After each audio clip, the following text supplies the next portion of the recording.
Olá, graça e paz, tudo bem? Eu sou o pastor Paulo, líder da Comunidade da Graça aqui em Salvador. E eu gostaria de convidar você para assistir essa ministração e eu tenho absoluta certeza que ela trará ao seu coração entendimento, revelação e edificação. Fica com a gente, Deus abençoe a sua vida. Queria compartilhar com vocês Efésios, abra aí Efésios capítulo 4, nós já estamos estudando Efésios, eu comecei uma série de ministração, de pregação sobre Efésios, e já falei sobre Efésios capítulo 1, 2, 3, e agora Efésios capítulo 4, e eu quero que você então abra a sua Bíblia. Esse livro é um importante livro do Novo Testamento, porque, mais uma vez, eu reafirmo isso, eu falo sobre isso. Paulo escreveu esse livro num momento delicado da sua vida, num momento importante da sua vida, e eu queria então hoje que você abrisse Efésios capítulo 4 e pudesse pensar e meditar comigo, deixando a palavra de Deus entrar no seu coração, ministrar no seu coração, de maneira que ela realmente cumpra o seu propósito de trazer no seu coração o seu estado diante de Deus e o que você precisa realmente viver como um discípulo, um seguidor de Cristo. Você está aqui hoje à noite e eu não queria que você saísse da mesma forma que você entrou, eu não queria que você saísse pior do que você entrou, eu queria que você saísse daqui da seguinte forma: Deus falou comigo.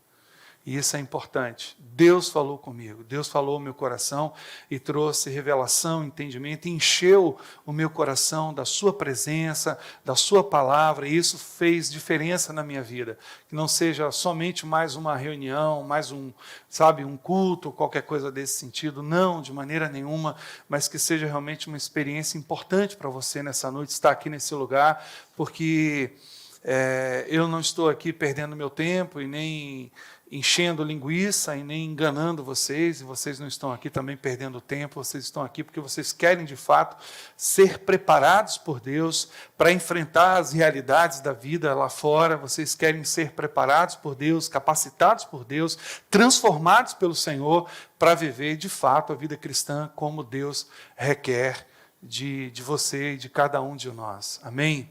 Então, Efésios 4 diz assim: rogo-vos, pois, eu, o preso do Senhor, talvez na sua tradução, o prisioneiro no Senhor, que andeis de um modo digno da vocação a que fostes chamados, com toda a humildade e mansidão e longanimidade, suportando-vos uns aos outros em amor, esforçando-vos diligentemente para preservar a unidade do Espírito no vínculo da paz.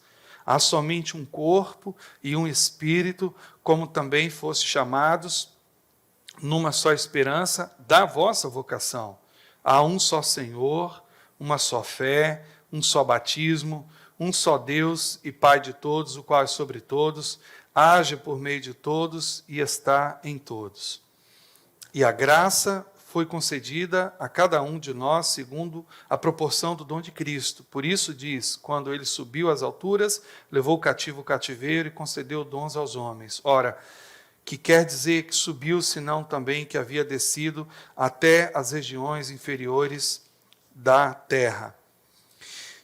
Aquele que desceu é também o mesmo que subiu acima de todos os céus, para encher todas as coisas. Ele mesmo concedeu uns para apóstolos, outros para profetas, outros para evangelistas e outros para pastores e mestres, visando o quê?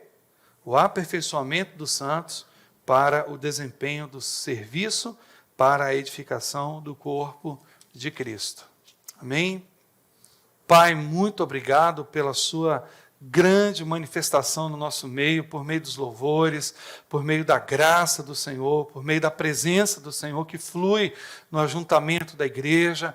Pai, muito obrigado porque o Senhor tem interesse em falar conosco, o Senhor deixou a sua palavra, o Senhor enviou os teus profetas, o Senhor enviou o teu Filho, o Senhor enviou o teu Espírito, deixou a tua palavra, porque o Senhor tem grande prazer em falar conosco, e o Senhor fala conosco através, desde a antiguidade, dos profetas, dos pais, do Filho, e hoje nos fala por meio do teu Espírito, que é a própria manifestação do teu Filho entre nós. Por isso, ó Pai, nós te louvamos, te bendizemos, porque o Senhor não nos deixou no silêncio, o Senhor não se cansou de falar conosco, mas o Senhor fala conosco, e a palavra do Senhor para nós é sempre uma boa palavra, uma palavra de ânimo, de fortalecimento, de cura, de restauração, de renovo, que o Senhor possa ministrar no nosso coração nessa noite, em nome de Jesus. Amém, amém, amém, amém.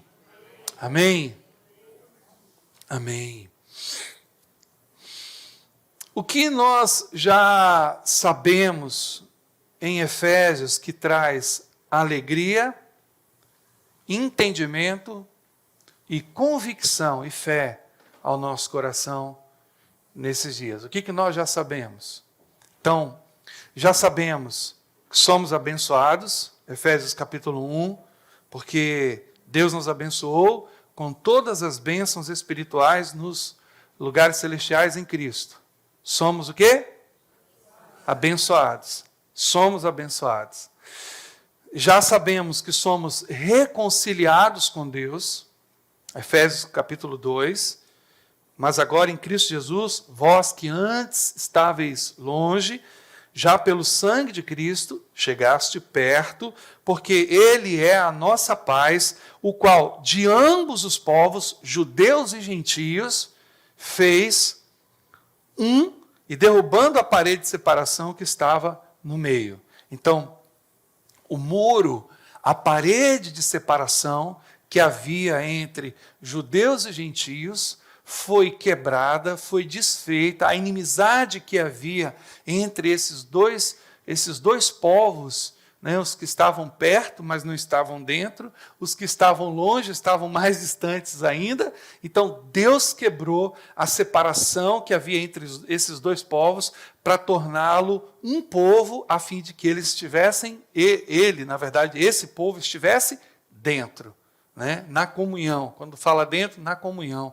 Então, fomos reconciliados, não há mais inimizade agora entre os que estão longe e os que estão perto, né, os judeus e os gentios, não há mais inimizade, então fomos reconciliados, já sabemos disso, e já sabemos também que somos participantes da promessa, não somente das promessas, e podemos usar até essa aplicação, mas o termo lá está no singular, da promessa, que significa exatamente a aliança. Então, lá no capítulo 3, no verso 6, nós entendemos o seguinte: os gentios são agora co-herdeiros de um mesmo corpo e participantes da promessa em Cristo pelo Evangelho. Então, os gentios agora, nós, né, os gentios, está falando daqueles que não são judeus, ok? Então, os gentios agora, eles são co-herdeiros, eles são participantes da promessa. Do que ele está falando? Ele está falando da aliança, sabe? Daquele relacionamento que Deus iniciou com Abraão, Deus fez uma promessa para Abraão. Durante todo o Antigo Testamento, essa promessa é renovada, ela é renovada, primeiro, na verdade, Deus faz uma aliança com Noé, antes mesmo de Abraão, depois ele faz uma aliança com Abraão, depois ele faz uma aliança com Moisés, ele renova essa aliança com Moisés, com Josué. Então, durante todo o Antigo Testamento, Deus ele vai estabelecendo, sabe, a sua aliança, o seu compromisso, ele vai mostrando, né, os benefícios dessa aliança, e essa aliança, então, ela é plenamente renovada no Novo Testamento com o envio do seu Filho, e por isso que Paulo fala, o próprio Jesus fala, mas principalmente Paulo fala, que nós temos agora o cálice da nova aliança. Ela é nova, é uma aliança que é renovada.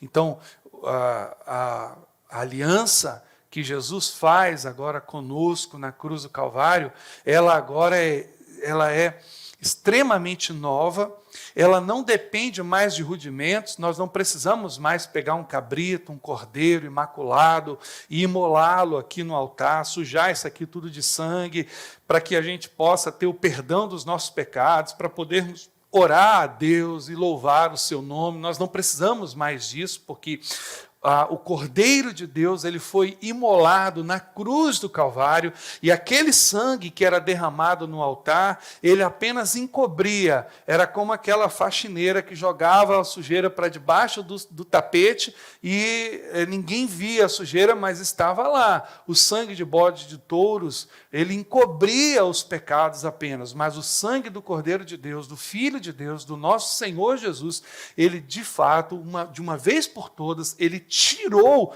sabe, ele apagou os nossos pecados. Ele não somente escondeu as nossas sujeiras, né, os nossos pecados, mas ele apagou os nossos pecados. Então, é disso que Paulo está falando aqui. Nós somos participantes agora dessa promessa, nós somos participantes agora desse pacto, dessa aliança, dessa nova relação com Deus, onde não há mais barreiras, onde não há mais a necessidade de um sacerdote, de alguém que interceda, né, que interfira por nós. Não existe mais essa necessidade. Agora você e eu somos os sacerdotes. A mesma liberdade, a mesma autoridade que eu, pastor, né, vamos dizer assim, um vocacionado para estar diante de Deus, tem, você também tem, porque assim como eu sou um filho amado de Deus, você também é, agora na nova aliança,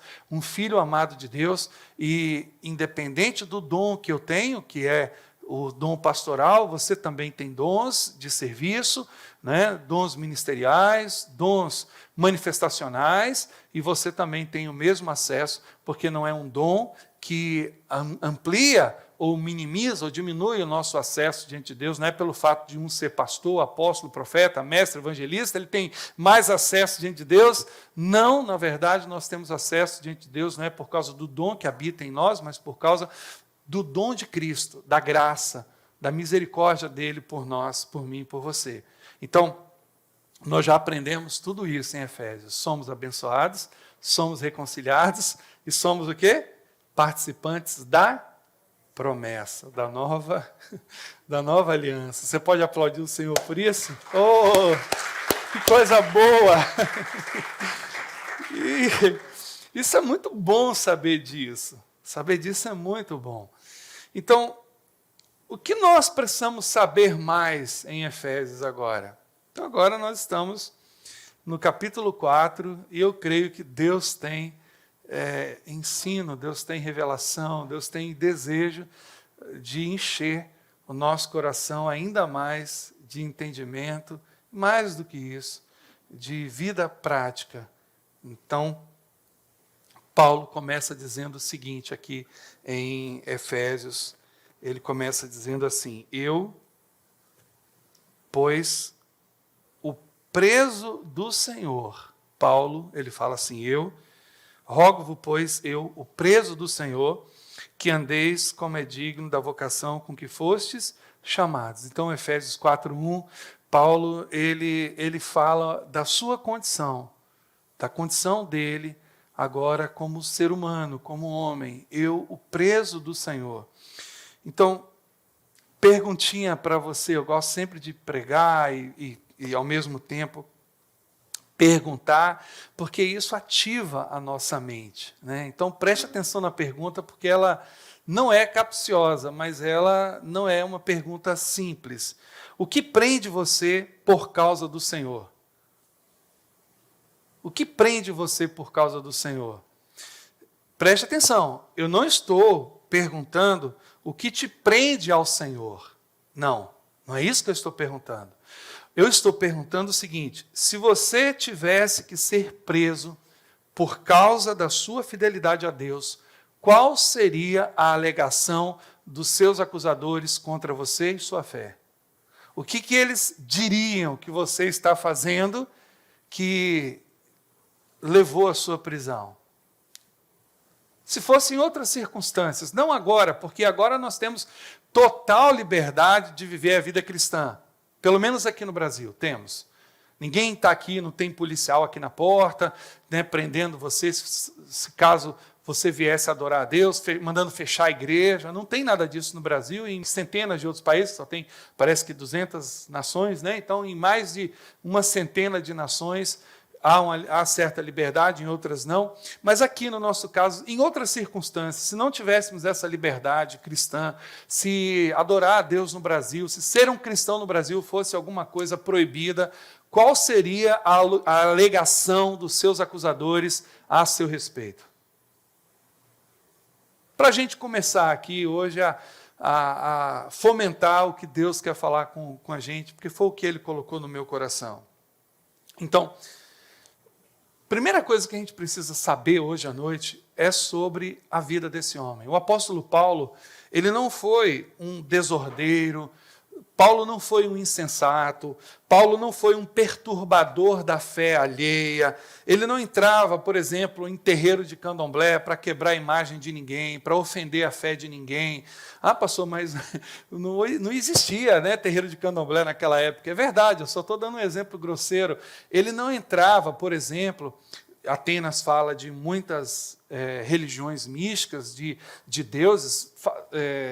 Em Atenas, Atos fala que em Atenas tinha tantos deuses na cidade que Paulo chega a olhar um local onde tem um espaço vazio, porque o ateniense ele tinha tanto medo de desagradar aos deuses que eles pensaram o seguinte: vamos fazer aqui um altar e vamos deixar esse lugar vazio, porque pode ser que a gente deixou de agradar algum deus. Então, se algum deus, porventura, a gente não se lembrou, ele está lembrado aqui nesse espaço vazio, né? Então, e no grego se chama agnostes theos, ou seja, ao Deus desconhecido. Eles colocaram lá, agnostes theos, ao Deus desconhecido, uma adoração ao Deus desconhecido. Então, Paulo chega e ele, de forma sábia, ele fala, é sobre esse Deus que eu quero falar para vocês. Ele fala de forma muito sábia, é sobre esse que vocês não conhecem, que eu quero falar para vocês. Então, ele não sai atacando as outras divindades, os outros deuses, embora Paulo soubesse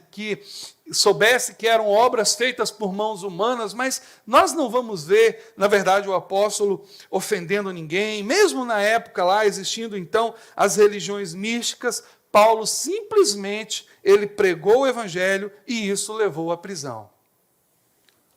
Então, em outras circunstâncias, olhando para a sua vida, você olhando para a sua vida, não o irmão acusando você, nem olhando para a sua vida, mas você mesmo olhando para a sua vida e para a sua fé, existe alguma coisa que colocaria você numa prisão por causa de Cristo? Essa é a pergunta que eu queria que você respondesse para mim e para você, talvez mais importante para você mesmo nessa noite. Note que essa declaração de Paulo, ela é bem proposital. Ela é proposital. Ele diz assim, Paulo, o preso do Senhor. É assim que ele começa a sua carta. Eu, o preso do Senhor. Sabe, de fato, o que ele está dizendo? O que isso significa? Que ele não se vê como um preso, por exemplo, do Império Romano. Ele não se vê como um preso dos judeus. Ele não se vê como um preso das circunstâncias e das dificuldades da vida. O que ele está dizendo é o seguinte, ele está dizendo que ele tem absoluta certeza de que tudo o que está acontecendo em sua vida, a sua prisão, é a perfeita vontade de Deus. Paulo, na verdade, em todo o Novo Testamento, ele e Pedro, é quem melhor nos ensina que Deus está no controle de nossas vidas, mesmo quando as circunstâncias nos são desfavoráveis. Você já lidou com uma circunstância desfavorável na sua vida? Você já passou por um tempo de circunstância desfavorável, os ventos estão contrários, as coisas não estão saindo do jeito que você planejou, sabe, o que você queria não deu certo, o que você sonhou virou pesadelo, as coisas deram errado, tudo deu errado, tudo parece que desmoronou. Você já passou por um momento assim na sua vida e, de repente, então, passou talvez pela sua cabeça que Deus não perdeu o controle das coisas, não deixou de cuidar de você, já passou pela sua cabeça que Deus não deixou de prover você, de abençoar você, de estabelecer as condições da sua vida para que você possa permanecer vivo, mesmo em dias, né, tenebrosos, difíceis, de grande dificuldade, de grande sofrimento. Então, Paulo, o preso do Senhor, aquele que está lá em Roma, sabendo que a sua vida está nas mãos de Deus, que tudo que está acontecendo na sua vida tem por trás disso o cuidado de Deus, a aprovação de Deus, ele diz o seguinte: andeis como é digno da vocação com que fostes chamado. Com que fostes chamado. Andeis como é digno da vocação com que fostes chamado. Esse termo vocação, costumeiramente, ele é assimilado à nossa vocação pessoal. Aquilo que a gente faz, os dons. Por exemplo, tem gente na igreja que tem dons de cuidar de crianças, como o pessoal que está lá do Ministério Infantil. Tem outros que têm dons de serviço, né, de atender o irmão, de cuidar das suas necessidades. Outros têm dons de cantar, de pregar, de ensinar, e tantos outros dons. Não é bem isso que Paulo está falando aqui.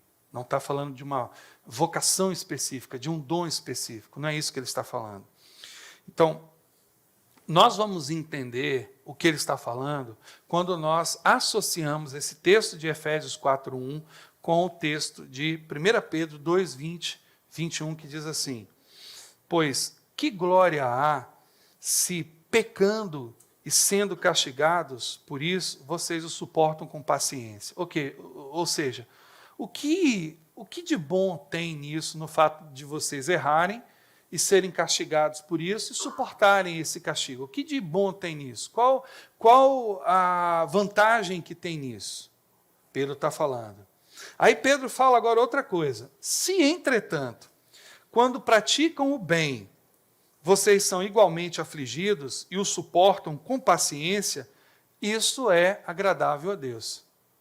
Ele está dizendo, se a gente faz alguma coisa boa e por causa disso nós somos afligidos, então isso sim agora agrada a Deus.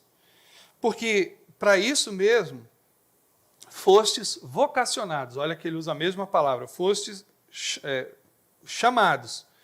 Pois também Cristo sofreu no lugar de vocês, deixando o exemplo para que vocês o sigam os seus passos. Então aqui nós temos uma primeira informação importante, está aí no texto que nós acabamos de ler. Paulo nos convida a andar, a viver conforme a nossa vocação. Do que ele está falando de fato? Qual a sua principal vocação? Pense agora um pouquinho rapidamente, porque creia também pensar. Qual a sua principal vocação? Eu vou melhorar a pergunta para você entender. Qual a minha, sua principal vocação como cristãos? Qual a nossa principal vocação? Não se preocupe que eu respondo para você. Ser seguidores de Cristo. Essa é a nossa principal vocação e é isso que ele está falando aqui. Isso implica que nós devemos crer em Jesus como Senhor e Rei e ofertar a nossa vida para Ele pelo resto da nossa vida. Então, para a gente se relacionar com Deus, é necessário crer nele. Você concorda comigo? É a questão mais básica da fé cristã. Então, essa é a parte que as pessoas dizem que é a nossa relação vertical. Eu não gosto muito dessas metáforas, porque parece que são coisas distintas, né? Parece que são assim, parece que uma é mais importante que a outra. Eu vou falar sobre a outra. Então, mas basicamente, só para que a gente possa entender com relação à nossa espiritualidade, então, esse é um aspecto da nossa espiritualidade, a nossa relação com Deus, a nossa fé no Senhor Jesus e a obediência à vontade de Deus, para que a gente possa ser um seguidor de Cristo, é necessário, basicamente, que a gente creia nele e que nós ofertemos a nossa vida a ele em obediência para todo sempre, para o resto da nossa vida. Então, isso é ser um cristão, primeiramente. Mas, não somente isso. Então, essa é a nossa principal vocação, ser um seguidor de Cristo. Isso implica crer e obedecer. Tinha um cântico antigo, né? Crê e observa tudo quanto ordena, o fiel obedece ao que Cristo manda. Crê e observa, né? Crer e obedecer. Então, esses são aspectos importantes para nós que somos seguidores de Cristo. Agora, ser cristão não tem somente a ver com a nossa relação com Deus. Você sabe disso. Ser cristão não diz respeito apenas à relação vertical, mas também à relação horizontal, que trata de quê? Das relações com as pessoas, com os irmãos, com os não crentes, com os não convertidos, com aqueles que ainda não estão no aprisco, né? Então, preste atenção. Ser cristão não tem somente a ver com a nossa relação com Deus, mas com as outras pessoas também. Esse é o outro aspecto da nossa espiritualidade. E Paulo diz que nessa relação nós devemos andar com toda a humildade e mansidão e longanimidade, suportando-vos uns aos outros em Efésios 4, 2. Efésios 4, 1, ele está dizendo o seguinte: eu, o prisioneiro do Senhor, rogo-vos que andeis como é digno da vossa vocação. A nossa vocação é ser um seguidor de Cristo, é amar o Senhor, é crer no Senhor, é servir ao Senhor, é colocar a nossa vida, a nossa obediência à disposição de Deus, do seu Filho, do seu Espírito. Isso é ser um cristão num primeiro aspecto, ou em um aspecto. E no outro aspecto é nós andarmos dessa forma, com toda a humildade e mansidão, com longanimidade, suportando uns aos outros, suportando-vos, na verdade, uns aos outros em amor. Paulo, o nosso amado apóstolo, o apóstolo Paulo, ele, na verdade, está falando que a única forma da gente viver como cristãos de verdade é através do fruto do Espírito. É isso que ele está querendo dizer aqui. Porque se você observar Gálatas 5, lá no finalzinho, ele vai falar sobre as obras infrutuosas das trevas e vai falar sobre o fruto do Espírito.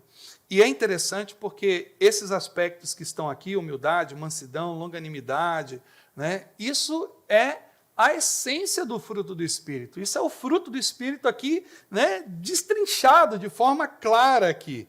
Então, ele está dizendo exatamente isso, que a única maneira, a única forma da gente ser cristão de verdade é através do fruto do Espírito. Olha o que eu vou falar agora com vocês nessa noite. Preste atenção nisso que eu vou falar, porque isso é muito sério. Eu acredito piamente que uma pessoa que teve, ou até tem, até está vivendo essa realidade, de possuir o poder de Deus, possa ir para a perdição eterna. Eu creio nisso. Eu creio que uma pessoa, para ser mais claro para você, eu creio que uma pessoa, ela possa, mesmo cheia do poder de Deus, está seguindo para a perdição eterna. Como é isso, pastor? O que você está falando? Isso é uma doutrina nova? Agora, escuta o que eu vou te falar. Eu duvido que uma pessoa cheia do fruto do Espírito possa seguir nesse caminho. Duvido. Eu duvido que uma pessoa cheia do fruto do Espírito possa, em algum momento, está se dirigindo para a perdição eterna. Eu vou explicar melhor. O poder de Deus na vida de uma pessoa, o poder, ele serve a um propósito. Eu vou dar um exemplo. A mula de Balaão. A gente brinca até com esse negócio, né, da mula de Balaão, que falou que a mula de Balaão fez isso, que a mula de Balaão fez aquilo. Mas preste atenção nessa história, porque ali Deus está querendo nos ensinar uma coisa importante. A mula de Balaão falou. Para uma mula falar, basta apenas uma coisa. Ela está possuída, cheia do poder de Deus. Ali foi uma manifestação do poder de Deus. Mas, após esse poder deixar a mula, ela mudou a sua identidade? Ela continuou sendo mula. Sim ou não? Ela continuou sendo mula. Então, para a mula de Balaão falar, ela teve que necessariamente ser cheia do poder de Deus. Mas, a partir do momento, depois que o poder de Deus a deixou, não houve mudança de identidade, ela continuou sendo uma mula. O que nos torna agradáveis a Deus é o fruto do Espírito em nossas vidas, porque ele opera mudanças permanentes em nossa identidade. Preste atenção no que Paulo fala e você vai entender o que eu estou querendo dizer. O fruto do Espírito lá em Gálatas 5:22, diz assim, o fruto do Espírito não diz assim, o fruto do Espírito faz, o fruto do Espírito está. Não diz assim, diz que o fruto do Espírito Aí ele vai dizer amor, paz, longanimidade, benignidade, bondade, fé, mansidão, temperança. Então, a vida cristã não é uma questão de estar, é uma questão de ser. Quando o poder de Deus deixa a vida de uma pessoa, porque ninguém anda 24 horas no poder de Deus, na labaxéia, como o povo diz por aí fora, ninguém anda 24 horas com a cabeça lá no terceiro céu, A gente vai ouvir Paulo falando de visita ao terceiro céu, uma vez, outra vez que ele foi arrebatado em espírito. Ninguém anda todo dia sendo arrebatado, vendo anjo, vendo arcanjos, serafins, querubins, tendo visão. Ninguém anda todo dia nessa coisa do poder de Deus. Então eu pergunto, preste atenção na pergunta. Evangelho é uma questão de ser. Quando o poder de Deus deixa a sua vida, como eu disse, ninguém anda 24 horas no poder de Deus, você deixou de ser um filho do diabo? Ai, pastor, peraí, que pergunta é essa? Um pecador inveterado? Você deixou de ser um desonesto, um mentiroso, um adúltero, um consumidor de religião?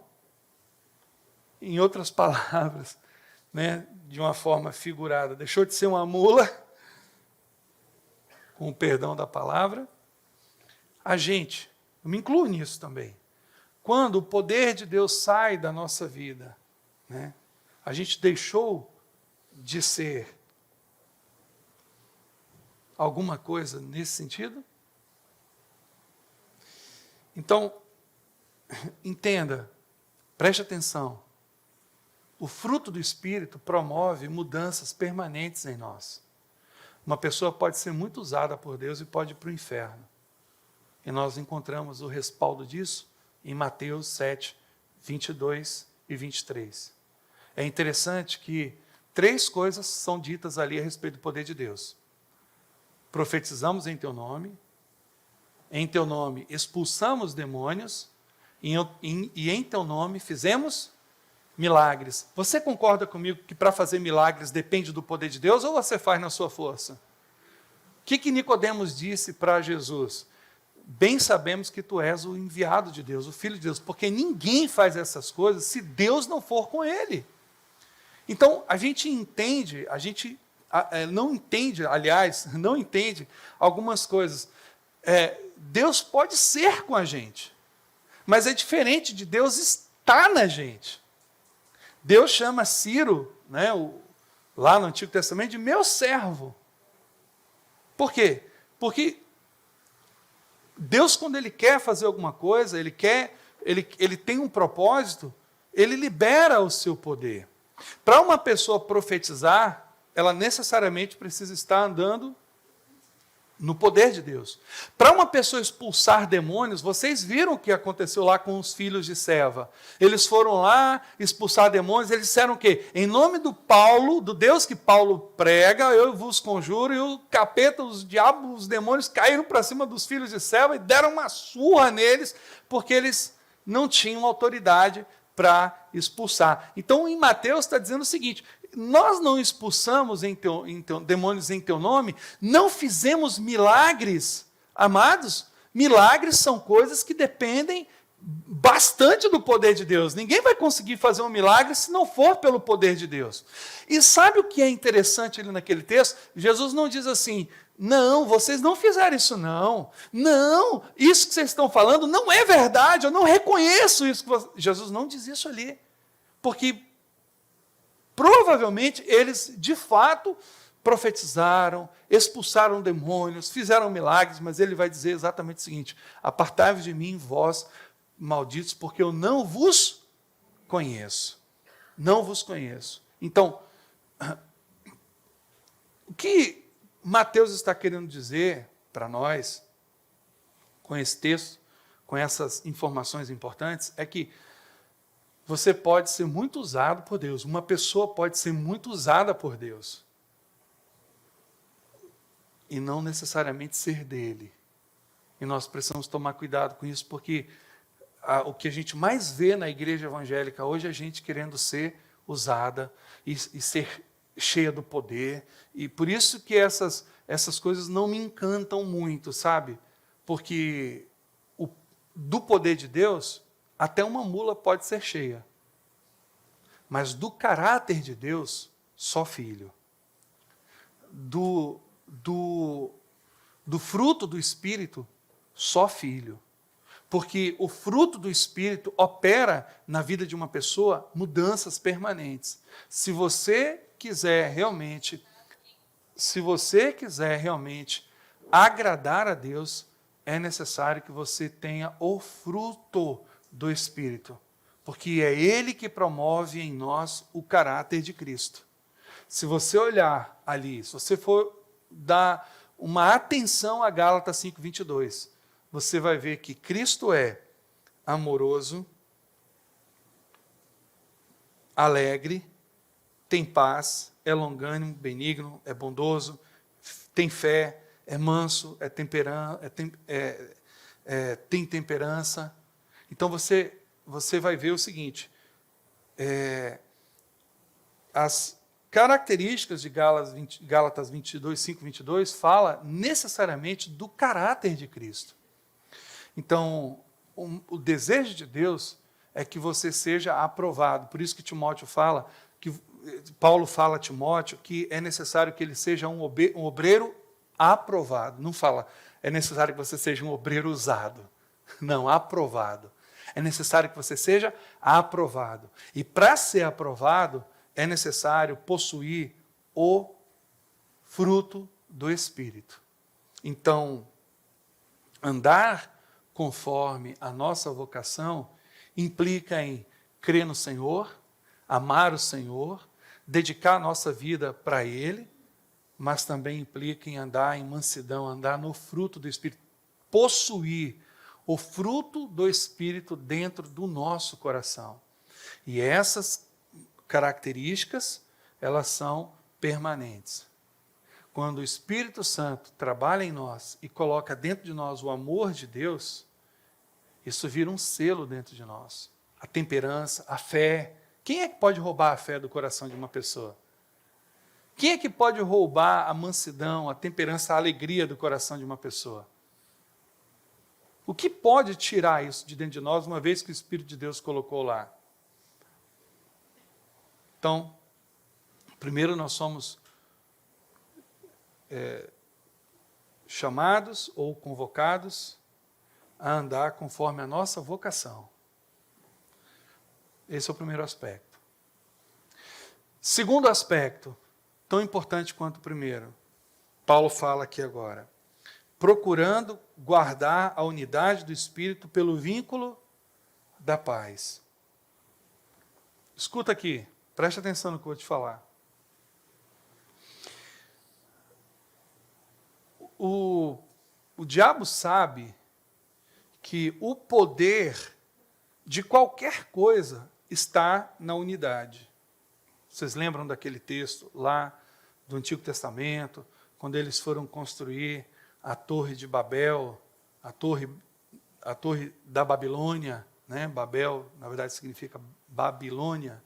Vocês lembram daquele texto, quando Deus diz assim, eles estão unidos no seu propósito.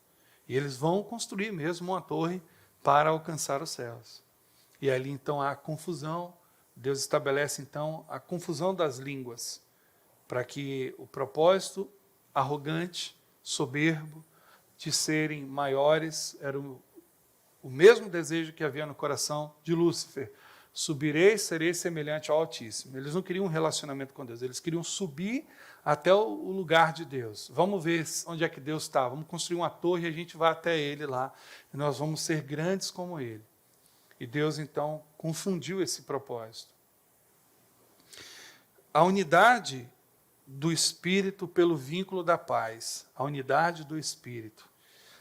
Paulo chega a dizer o seguinte, nós temos, aliás, há um só corpo, um só Espírito, como também foste chamados em uma só esperança da vossa vocação, há um só Senhor, uma só fé, um só batismo, um só Deus e Pai de todos, o qual é sobre todos e por todos e em todos. Vamos entender isso aqui? Há um só corpo e um só Espírito. Há um só corpo. Você faz parte de um corpo.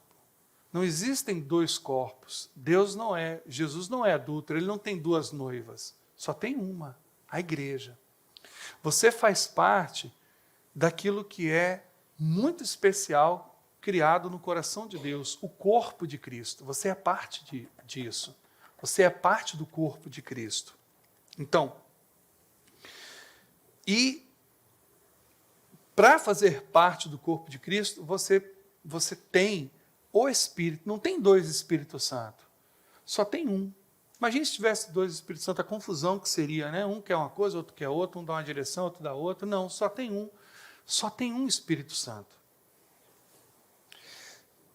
Há um só Senhor, uma só fé, um só batismo. Eu fico pensando, não estou aqui criticando você, se você fez isso, mas isso é coisa de gente que não tem maturidade em Deus.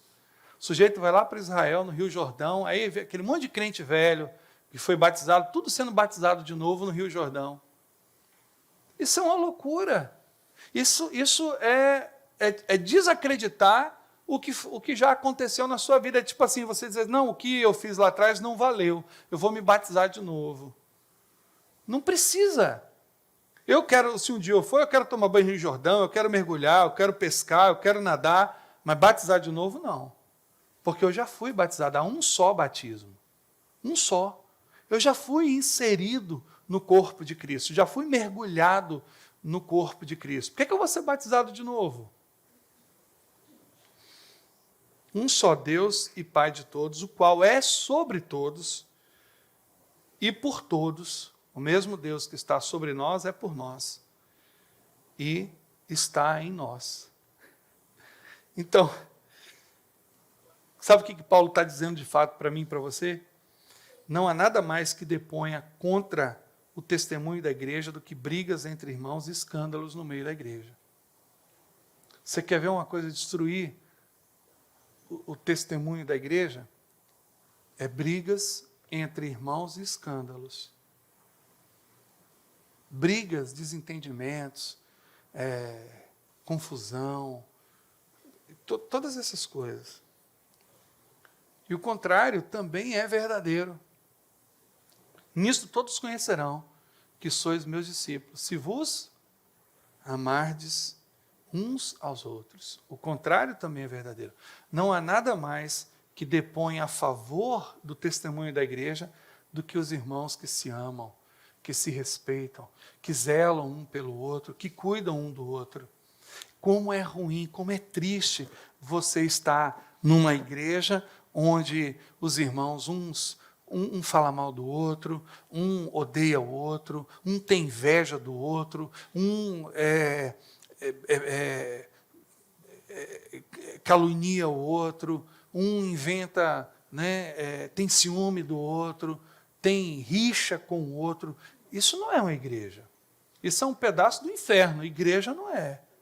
Porque a igreja é onde as pessoas, elas se amam, elas cuidam umas das outras, elas zelam umas pelas outras. Quando elas ouvem alguma coisa do irmão, dizem, não, meu irmão não fez isso aí não. Esse aí não, eu conheço ele. Ele não fez isso. Né? Então, é importante a gente entender e guardar a unidade do Espírito por meio do vínculo da paz, porque quando há paz entre nós e há unidade entre nós, o reino de Deus é exaltado, Deus é glorificado por conta do que acontece no nosso meio. Deus é exaltado de uma forma, sabe, amados, maravilhosa. Quando há unidade no meio da igreja, o nome do Senhor é glorificado entre os gentios, entre os pagãos, entre aqueles que não creem, né? Entre os ímpios, vamos usar esse termo assim, mais claro. Né? Então, quando há unidade, quando há paz no meio do povo de Deus, nós fazemos coisas incríveis, e o que nós fazemos de mais importante é glorificar e exaltar o nome de Deus, porque as pessoas lá fora dizem o seguinte: esse povo de fato é filho de Deus. Eles verdadeiramente são cristãos, eles verdadeiramente são servos de Deus. Esse povo aí, de fato, ele é o povo de Deus. Porque esse testemunho é dado por causa daquilo que flui do nosso meio. E eu percebo que de tempos em tempos, o diabo ele arranja uma forma para quebrar o testemunho da igreja. Você já reparou isso? De tempos em tempos existe uma maneira, uma estratégia do diabo de quebrar o testemunho da igreja, de trazer confusão entre os irmãos, guerra, peleja, briga. Não sei se você já ouviu falar, antigamente o pessoal, você ia num lugar e o pessoal descobria que você era cristão. Sua igreja é renovada ou tradicional? Renovada e tradicional. Vocês estão entendendo? Você é renovado ou é tradicional? Uma forma. Pentecostal ou reformado? Sua igreja é pentecostal, o povo grita lá, chora e pula, ou você é daquela... E é assim, Deus não é surdo, e o povo lá grita, né? E do outro lado, por sua vez, os pentecostais dizem, rapaz, esse povo parece uma geladeira, não bate uma palma, não dá um glória a Deus. Sua igreja é o quê mesmo? Né? Pentecostais e reformados. Protestantes e católicos. Você é o quê mesmo? Qual é a sua religião? Você é protestante ou é católico? E agora, nesses dias de hoje, nós vemos as brigas e contendas no meio da igreja devido às questões políticas. Essa é a nova estratégia do diabo.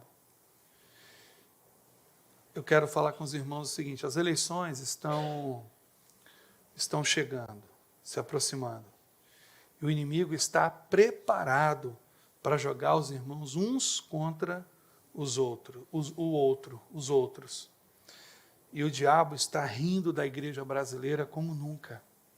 Por isso é responsabilidade sua vigiar a respeito disso. Você não brigue com seu irmão por causa de questões políticas. Nossa fé está acima de todas essas coisas. Tenha seu posicionamento, vote em quem você quiser. Vocês nunca vão me ver aqui na igreja, chegar aqui, dizer vote em fulano, vote em Beltrano. Eu não vou fazer isso. Veloso que está aqui, eu chamo ele, apoio ele, é um irmão da nossa igreja. Foi o único que eu fiz isso, é o único que eu faço isso, chamo aqui, oro por ele. Recebi, algum tempo atrás, a visita de um assessor de um deputado. Chegou aqui, falou assim, olha, o deputado tal está querendo vir aqui, conhecer a igreja, e ele quer te dar uma ajuda. Vocês estão entendendo? Quer te dar uma ajuda, para você apoiar ele, levar a igreja a apoiar ele. Eu estava sentado aqui, ó, nesse lugar aqui. Falei assim, irmão, deixa eu te falar uma coisa. Apontei para cá, para o púlpito, e falei assim, nesse púlpito aqui, só se sobe para pregar a palavra. Aqui no púlpito, nós não damos o púlpito a político. Se ele quiser vir à igreja visitar, nem como político apresento ele, apresento como irmão tal. Ele era cristão, né? Apresento ele como irmão tal. Ó, o irmão tal está ali, seja bem-vindo, Deus abençoe sua vida. Mas eu dar o púlpito para ele fazer campanha, pedir voto, não sei o quê, e depois me dar uma ajuda financeira. Irmão, deixa eu deixar algo claro para você. Você pode chegar com uma maleta aqui de R$1 milhão. Pastor, ele mandou te entregar R$1 milhão para o senhor apoiar ele. Eu digo, pode levar sua maletinha embora, porque eu não faço isso. Eu não comprometo o púlpito da igreja com questões políticas. E a maior desgraça que está acontecendo hoje no meio da igreja é o envolvimento de pastor com política. Porque está saindo caro para a igreja. Está saindo muito caro para a igreja. E eu tenho visto hoje os irmãos brigando, se desentendendo, se odiando por causa disso. Tome muito cuidado com essas paixões. Preste atenção no que eu vou te falar. Nós vivemos num país democrático. Você tem a liberdade de escolher quem você quiser para vereador, prefeito, deputado, o que mais? Governador, senador, presidente. Você tem o direito, é seu direito constitucional. É seu direito. Agora, nenhum direito seu te dá o direito, a liberdade de você quebrar a comunhão com seu irmão. É preciso que você aprenda a respeitar e a amar o seu irmão acima de todas as coisas, porque essa briga, essa divisão que está acontecendo hoje em todas as igrejas, em todos os lugares, isso não é de Deus. O desejo de Deus é que eu e você tenhamos no nosso coração o mesmo Espírito, a mesma fé, o mesmo Senhor, o mesmo batismo, nós tenhamos no nosso coração o nosso irmão como uma prioridade na nossa vida. A fé do nosso irmão, o nosso irmão. Você precisa priorizar o seu irmão e amá-lo acima de qualquer coisa. Eu quero contar uma história para os irmãos. Algum tempo atrás eu indiquei um irmão aqui da nossa igreja, estava desempregado, para um trabalho. Indiquei ele para um trabalho. E por que eu estou falando isso? Porque nós, como cristãos, temos que tomar muito cuidado com as nossas redes sociais. De vez em quando eu vejo sobre isso na TV. Que as empresas hoje olham as redes sociais, o Facebook, e eu indiquei esse irmão para um trabalho. E o patrão, o rapaz, a pessoa que estava envolvida no processo de contratação, disse que a empresa fez uma pesquisa daquele rapaz e viu no Facebook dele ele xingando o político A, político que ele não gostava, xingando e com ofensas. E ele tinha o perfil para entrar no trabalho, mas a empresa não contratou ele porque disse que ele era extremista. Não, a empresa não precisa de pessoas assim aqui. Então a gente tem que tomar cuidado com essas coisas hoje, muito cuidado, né? Ele não gostava aí de um político do passado, ficava xingando, esculhambando, e a empresa olhou, a empresa pesquisou o perfil dele, e a empresa disse, olha, ele tem um perfil, mas nós não vamos contratar, porque nós entendemos que ele é um extremista. E eu fiquei triste com aquilo, porque eu acho que nós não podemos perder, num tempo tão difícil, as oportunidades de trabalho que Deus nos dá por causa de posicionamentos radicais. A gente tem que tomar cuidado com o radicalismo. O radicalismo é fácil, difícil é viver o equilíbrio. Nós somos chamados, a Bíblia diz, porque Deus não nos deu um espírito de temor, mas de poder, de amor e de equilíbrio. Você sabe disso. Andar, né? A gente quando é criança andava no meio fio ali, né? Como é difícil se equilibrar. É mais fácil caminhar nos extremos, mas é difícil ser equilibrado. Se equilibrar é mais difícil. A vida cristã equilibrada é muito mais difícil. É fácil viver no reteté, né? O sujeito fala, você já está se tremendo todo. Ou então você fica igual uma geladeira no culto. Não dá uma palma, não. É fácil andar nos extremos. Mas como é difícil ser uma pessoa equilibrada. Quando precisa bater palma, bate palma. Quando precisa sorrir, sorri. Quando precisa chorar, chora. É difícil. Porque a nossa natureza clama pelos extremos, né? A gente anda pelos extremos e gosta disso. Mas o espírito que Deus nos deu é um espírito de equilíbrio. É muito mais difícil viver uma vida cristã equilibrada do que caminhar pelos extremos. É mais fácil. Os extremos são mais fáceis. Então, eu queria falar da necessidade hoje de nós preservarmos o nosso irmão. Não importa a posição política dele, não. Eu amo meu irmão. Eu amo meu irmão, independente da sua posição política. Se eu concordo com ele politicamente ou não. Posso não concordar com meu irmão politicamente, mas eu amo meu irmão, porque o meu compromisso com Deus está acima do meu compromisso com as estratégias que muitas vezes são humanas ou até mesmo do inimigo. Jogar um contra o outro. Então nós precisamos, a ordem de Deus é que nós amemos uns aos outros e guardemos o vínculo, a unidade do Espírito por meio do vínculo da paz. Eu preciso ter paz com o meu irmão, ter paz com os meus irmãos, ter paz com a igreja, ter paz como filho de Deus. E eu queria falar sobre essas duas coisas essa noite.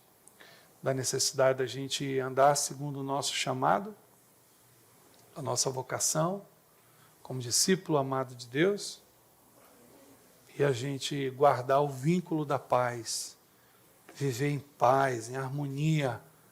Sabe, amados, eu percebo que a primeira característica dessas pessoas que estão em guerra, brigando, discutindo, ofendendo os outros, elas estão em guerra, sabe, com elas mesmas primeiramente. Então é tão bom quando a gente vê as pessoas em paz consigo mesma, né?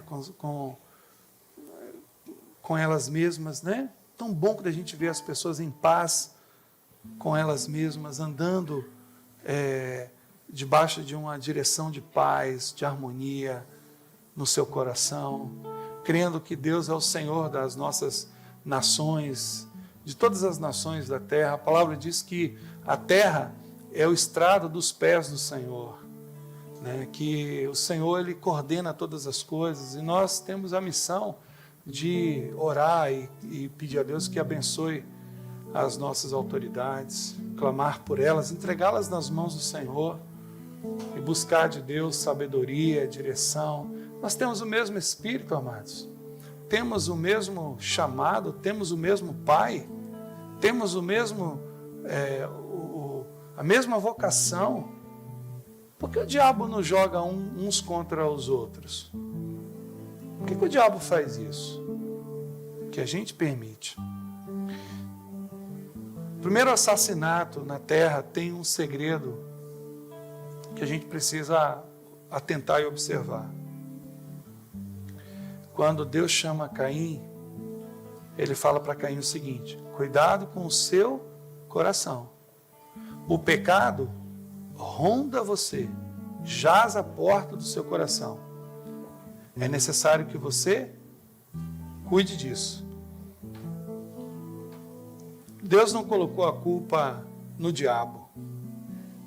Deus disse a Caim: cuidado com esse sentimento que está no seu coração. Cuidado com isso. E Caim não deu ouvidos ao Senhor. E quando eles foram cultuar a Deus, Caim não foi aceito. Caim já tinha raiva do seu irmão, nós não sabemos o porquê, nós não sabemos qual a razão que ele tinha ódio e raiva do seu irmão, mas nós sabemos que tinha. Porque nós não vemos Caim matar Adão ou matar Eva, ele matou o irmão, foi o irmão que ele matou. Ele estava tão cheio de ódio, ele chama o irmão para ir para o campo e ele mata o irmão. Ele estava com ódio do irmão, não sabemos o porquê. A Bíblia não fala especificamente, só fala que após um ser aceito e a adoração de um ser aceito, Caim se revolta. E é interessante que Caim foi o primeiro que foi levar alguma coisa ao Senhor. Foi o primeiro que foi adorar ao Senhor. Não foi nem Abel, foi Caim. Foi ele que foi primeiro a adorar ao Senhor. Olha que atitude louvável. Mas ele não foi aceito. E por conta disso, a oferta dele não foi aceita. E é interessante que no Novo Testamento nós encontramos isso, alguma coisa parecida com isso. Se você tem alguma coisa, se você sabe que teu irmão tem alguma coisa contra você, ou você, em outra tradução, tem alguma coisa contra seu irmão, deixa a oferta onde? No altar. Vai primeiro e reconcilia-te com teu irmão. E depois oferte. Deus leva tão a sério essa questão dos relacionamentos, da paz dos irmãos, que ele não aceita a oferta. Não faz diferença. Não é algo aprazível a Deus. Imagina, o que adianta, ele está querendo dizer o seguinte, o que adianta você vir trazer oferta para mim, que você não me vê, se você odeia o seu irmão que você vê, se você vive desentendendo, e essa coisa de você estar se desentendendo é um laço tão grande, porque as Escrituras chegam a dizer o seguinte, que nós devemos cuidar para que não haja no nosso coração a raiz de amargura. Você sabe o que é isso, a raiz de amargura? O que é uma raiz? Você já viu como é que uma raiz se prolifera? Né? O caule está aqui, mas a raiz vai um galho para cá, vai outro para cá, vai outro para lá, ela faz isso aqui, ó. Ela se ramifica. Você já reparou que quando uma pessoa odeia outra pessoa, logo o diabo coloca uma outra pessoa para ela odiar? Ela odeia João, daqui a pouco ela está odiando Maria, daqui a pouco está odiando José, daqui a pouco está odiando... E essa coisa vai gerando uma raiz de amargura dentro da pessoa e ela não consegue mais ter paz com ninguém. Não consegue mais, desconfia de todo mundo, se torna uma pessoa amarga, né? Se torna uma pessoa de difícil trato, de difícil relacionamento, não ouve ninguém, sabe? Todo mundo, desconfia de todo mundo, não consegue de fato ter vínculos verdadeiros no meio da igreja, porque lá atrás o inimigo colocou uma semente de desentendimento, de ódio, de briga, de raiva, de contenda, de confusão. Nós somos discípulos daquele que viveu em paz. Tem algum texto no Novo Testamento de Jesus xingando Herodes? Xingando César? Não tem. E por que nós, discípulos do Senhor, vamos fazer isso com a gente mesmo? Com os próprios discípulos, os irmãos? Ou permitir no nosso coração que haja alguma raiz de amargura com o nosso irmão? De forma nenhuma. Vínculo da paz. Paulo está dizendo aqui, esse é um dos textos mais emblemáticos do Novo Testamento. Depois eu vou continuar sobre ele na semana seguinte. Paulo está dizendo aqui que nós somos responsáveis pelo vínculo da paz, por mantermos a unidade do Espírito. Deus nos deu o Espírito. A responsabilidade de mantermos a unidade do Espírito é nossa por meio da paz. Imagine uma igreja onde não tem paz. Recebi um jovem aqui, filho de pastor. Ele falou, pastor Paulo, lá na igreja do meu pai, as reuniões de líderes terminam com cadeirada na cabeça e a polícia tendo que encerrar a reunião. De pastores. Um quer tomar a igreja do outro, um quer... Uma confusão dos infernos. E não é assim não, diferente disso em muitos lugares aí não, onde as pessoas estão almejando cargos, funções, dinheiro. A igreja virou o meio de vida de muita gente. De muita gente. E por causa disso eles matam e morrem. Se tirar o meio de vida deles, eles matam e morrem. Nós temos um grande desafio. Eu creio que o melhor evangelista da igreja é o amor, é o vínculo da paz. Respeite seu irmão, cuide dele, ajude-o. Você tem a liberdade de conversar com ele com amor, com carinho, mas respeite seu irmão, não o ofenda, não o mate por causa de sentimentos estranhos no seu coração. Esse é o nosso grande desafio. 2 pastores no Brasil, os irmãos estão vindo aí na televisão, o Gilmar e o Amarildo, alguma coisa assim, destruíram a reputação dos pastores no Brasil. Vocês sabem quantos pastores tem no Brasil que não são envolvidos em corrupção? Milhares. E quantos padres que não são pedófilos? Milhares. Mas você já reparou que uma maçãzinha podre contamina tudo, estraga tudo? Irmãos, eu nunca roubei a igreja. Nunca fiz isso. Fui secretário de saúde há muitos anos atrás. Nunca tirei 1 centavo da Secretaria de Saúde em benefício próprio. Nunca fiz isso. Nunca respondi um processo. Nunca fiz isso. Nunca tirei 1 centavo da igreja para benefício próprio. Nunca fiz isso. Recebo meu salário é meu salário, o dinheiro da igreja é da igreja. Eu recebo meu salário, eu tenho meu salário. E eu vivo dentro do meu padrão, dentro daquilo ali.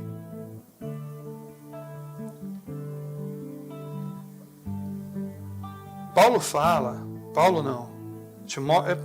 a Timóteo, o amor ao dinheiro é a raiz de todos os males. É interessante, não é a prostituição que é a raiz de todos os males, não é o adultério, não é a feitiçaria.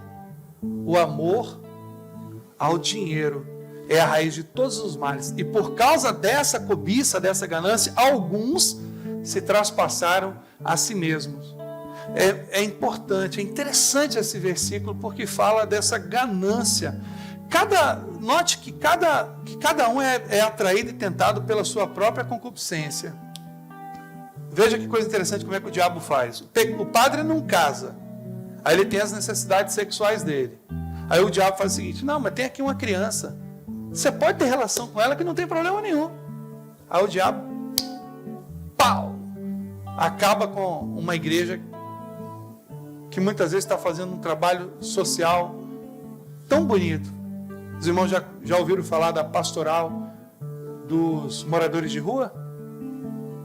Tem em São Paulo um padre mais consagrado do que aquele Júlio Lancelotti, que pega as pessoas, tira da rua, coloca dentro da igreja para dormir ali, para se abrigar, que tem um trabalho social que eu não sei se tem uma igreja evangélica que tem um trabalho como aquele. E tantos outros pastores no Brasil que visitam orfanatos. Agora eu vi um trabalho da igreja de Goiânia, da Videira, coisa mais linda. Eles construíram um prédio, mostrei a Viviane, gigantesco, pastor Luísio, da Videira de Goiânia, para abrigar crianças de rua. A televisão mostrou aquilo lá? Não. Mas mostra o sujeito que está envolvido em corrupção, pedindo ouro, pedindo propina, isso eles mostram. Mas vocês sabem quantos pastores ajudam as pessoas que estão em situação de risco, passando dificuldade? Elias está aqui, sabe, a nossa igreja tem um trabalho de distribuir cestas básicas, ajudar, suprir as necessidades das pessoas. Você já ouviu falar alguma coisa disso na televisão? Não. Porque o que o diabo quer? Gerar o escândalo. Porque o escândalo desmotiva, o escândalo entristece, o escândalo faz com que as pessoas digam o seguinte: está vendo aí, ó, todo pastor é ladrão. Está vendo aí? Todo padre é pedófilo. Está vendo aí que eu não confio, que eu não quero religião, que eu não quero... Porque as pessoas entendem assim, né? A religião, o problema é a religião. Está vendo aí que esse negócio de religião não dá certo? Que isso é tudo mentira e tudo mais? Aí o diabo destrói, ele arrebenta com a reputação da igreja por causa da ganância de duas pessoas. De duas pessoas. Ele arrebenta com a unidade da igreja, ele arrebenta com o nome da igreja, ele arrebenta com tudo. Nós somos responsáveis pela unidade da nossa igreja. Que falem de nós aí fora que nós somos unidos. Que falem de nós aí fora que nós amemos uns aos outros. Que falem de nós aí fora que nós temos compromissos de amor, vínculos de amor uns com os outros. Que falem bem de nós. Que falem de nós que nós somos humildes, mansos. Não somos os donos da verdade. Não. Que falem de nós que nós somos benignos, longânimos. Que falem de nós isso. Amém, queridos? Feche os teus olhos. Fica de pé em nome de Jesus. Vamos louvar ao Senhor.